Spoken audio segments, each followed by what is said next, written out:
Columbus, Ohio. It happened on a football field outside Phoenix a year ago and in a high school community room outside Cincinnati on Wednesday. Clemson beat Ohio State, then the Tigers beat the Buckeyes again. Here at the end of 2017, Clemson occupies the place in the college football world that 2 or 3 years ago you would have expected Ohio State to hold. The number 2 program in the country. The primary challenger to Alabama.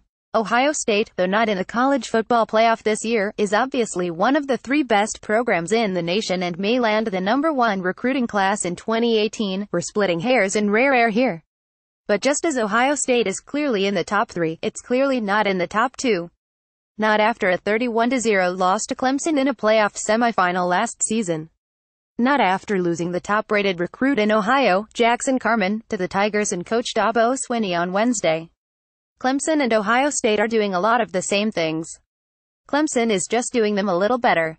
In 2014, Ohio State beat Alabama in a semifinal on the way to the national game. In 2016, Clemson beat Alabama in the national game. But Clemson followed its championship in a way the Buckeyes couldn't, by making the playoff again the next year. In 2017, the Tigers moved on from their defining superstar, quarterback Deshaun Watson, and kept winning with new QB Kelly Bryant. The Buckeyes will have to prove they can do the same next year after losing J.T. Barrett, but what Bryant did is a template for Dwayne Haskins. After the 2013 season when the Buckeyes played the Tigers in the Orange Bowl, both schools featured rising offensive coordinators in Chad Morris and Tom Herman. Clemson lost Morris after the 2014 season when he left for SMU.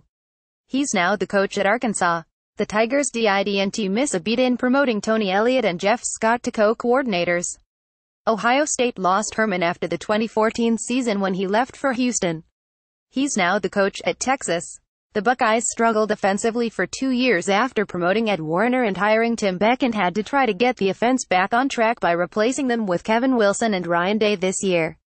Again, it's close. But if we look at the totality of the 4-year playoff era, we see this, asterisk, playoff appearances, Alabama 4, Clemson 3, Ohio State 2, asterisk, titles, each have 1 asterisk, conference release, Alabama 3, Clemson 3, Ohio State 2, asterisk, overall record, Alabama 51-5, Clemson 50-6, Ohio State 48-6. It's a fine line, but while both Clemson and Ohio State stumbled unexpectedly in conference play this season, the Tigers falling 27-24 at Syracuse and the Buckeyes losing 55-24 at Iowa, Clemson won its big-time non-conference game against Auburn.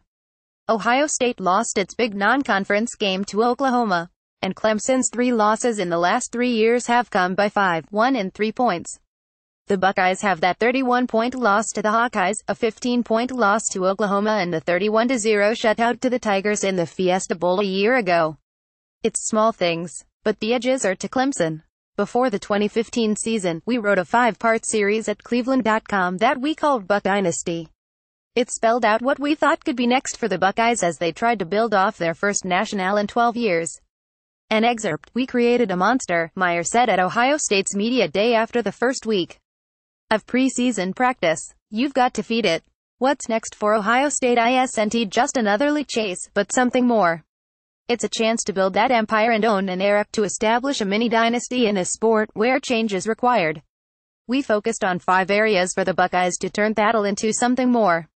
1. Retaining assistant coaches or making good hires to replace those that left. 2. The Big Ten rising so Ohio State's reputation would be increased by a stronger league. 3. Maneuvering the more difficult path to ale in the playoff world. 4. Recruiting at an elite level. 5. Having the money and facilities to compete with the best. Asterisk numbers 4 and 5 have worked as planned. Ohio State's recruiting has only improved since 2014, and with a scheduled improvement at the Woody Hayes Athletic Center to build a room for recruits, the Buckeyes aren't losing any facility battles, while the Tigers have wins over the Buckeyes in bowls after the 2013 and 2016 seasons. Recruiting is an area where Ohio State has an edge. In 2015, Ohio State's class was number 7, Clemson's was number 9.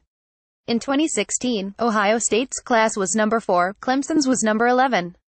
In 2017, Ohio State's class was number 2, Clemson's was number 16. This year, Ohio State's class is currently number 1, while Clemson's in number 10. But the Tigers only have 14 commitments, compared to 21 for the Buckeyes. And with Carman, Clemson landed 3 of the top 10 players in this class, while Ohio State's highest-ranked player, Taron Vincent, is number 13. Still, the Buckeyes are beating Clemson overall in recruiting.